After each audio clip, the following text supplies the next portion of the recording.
ना इधर ना उधर, सीधे मुद्दे पर नजर। और क्या है आज की खबर, आप देखना शुरू कर चुके हैं न्यूज 18 आपके पुनीत के साथ। इंतजार हो रहा है दिल्ली में कि दिल्ली में मुख्यमंत्री की कुर्सी पर कौन विराजमान होगा, किसको बैठाया जाएगा। तो सूत्रों के हवाले से खबर निकलकर सामने आ रही है और खबर जो आ रही है उसके मुताबिक दिल्ली में मॉडल अपनाया जा रहा है छत्तीसगढ़ का।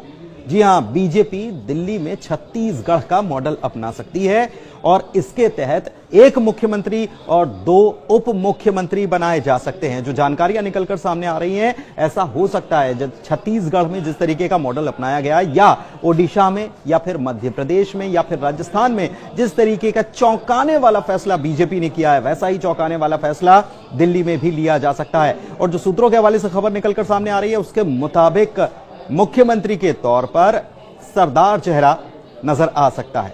हो सकता है कि पहली बार जीता हुआ उम्मीदवार भी मुख्यमंत्री के तौर पर यहां पर स्थापित कर दिया जाए, उनको कुर्सी पर बैठा दिया जाए। इसके अलावा 2 उप मुख्यमंत्री बनाने की खबर निकलकर सामने आ रही है और इसमें भी आपको बता दें कि एक तो दलित वर्ग से उप मुख्यमंत्री बनाया जा सकता है और एक सवर्ण वर्ग से उप मुख्यमंत्री बनाया जा सकता है। इसके पीछे कारण क्या है, क्यों ये बीजेपी ऐसा फैसला ले सकती है? बहुत सारे फैक्टर्स इसके पीछे काम कर रहे हैं। कौन कौन से फैक्टर्स काम कर रहे हैं ये हम आपको बताते हैं। दरअसल पंजाब को नजर में रखा गया है, साथ ही साथ बिहार को नजर में रखा गया है, क्योंकि बिहार में भी चुनाव होने हैं और पंजाब में पंजाबियों को रिझाने के लिए पंजाबी या कह सकते हैं कि सरदार जो है उनको मुख्यमंत्री पद की कुर्सी पर बैठाया जा सकता है। सबसे बड़ी बात यह है कि विधायकों में से ही चुना जाएगा, किसी सांसद को नहीं लाया जाएगा, विधायकों में से ही किसी एक को मुख्यमंत्री बनाया जाएगा। ये एक बड़ी खबर निकलकर सामने आ रही है। इसके अलावा अगर बात की जाए दलित चेहरे की, तो उप मुख्यमंत्री के तौर पर दलित चेहरे को उम्मीदवार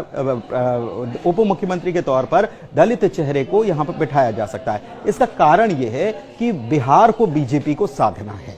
बिहार को बीजेपी कैसे साध रही है? दरअसल ओबीसी के तौर पर नीतीश कुमार तो चेहरा है ही और सवर्ण के तौर पर बीजेपी के पास चेहरा है, लेकिन दलित वोटर्स को साधने के लिए, क्योंकि ये ही वोटर्स जो हैं ये कांग्रेस या आरजेडी इनका जो गठबंधन है इसके साथ न जाएं, इसको साधने के लिए बीजेपी की तरफ से यह फैसला लिया जा सकता है, जो कि दिल्ली के लिए फैसला होगा लेकिन यह काम करेगा बिहार के लिए भी, बिहार चुनाव में भी काम करेगा। और इस लिहाज से एक चेहरा उप मुख्यमंत्री के तौर पर दलित का हो सकता है। दूसरी तरफ दिल्ली की जनता को भी खुश रखने के लिए यह खबर निकलकर सामने आ रही है कि एक सवर्ण चेहरा उप मुख्यमंत्री के तौर पर दिल्ली में और दिया जा सकता है। यानी कि फॉर्मूला आपको याद होगा, छत्तीसगढ़ में भी बीजेपी ने ऐसे ही चौंकाने वाला काम किया था। 2 उप मुख्यमंत्री बनाए गए और 1 मुख्यमंत्री बनाया गया। वहीं ओडिशा में भी ऐसा ही कुछ हुआ। इसके अलावा ओडिशा में तो जो जीत दर्ज की बीजेपी ने, अप्रत्याशित जीत थी और बीजेपी काफी उत्साहित थी और बीजेपी ने अचानक से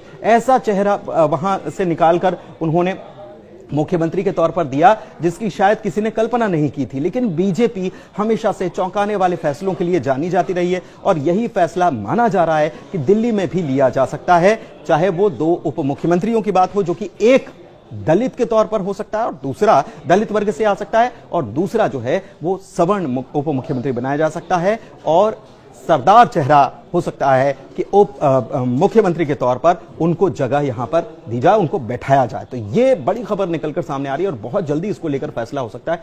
सबसे बड़ी बात हम आपको ये बता दें कि इसमें ऐसा कुछ भी फॉर्मूला नहीं है कि बीजेपी किसी बड़े चेहरे को ही यहां पर मैदान में रखे या बड़े चेहरे को ही कुर्सी पर बैठाए, बल्कि पहली बार का विधायक भी मुख्यमंत्री की कुर्सी पर काबिज हो सकता है।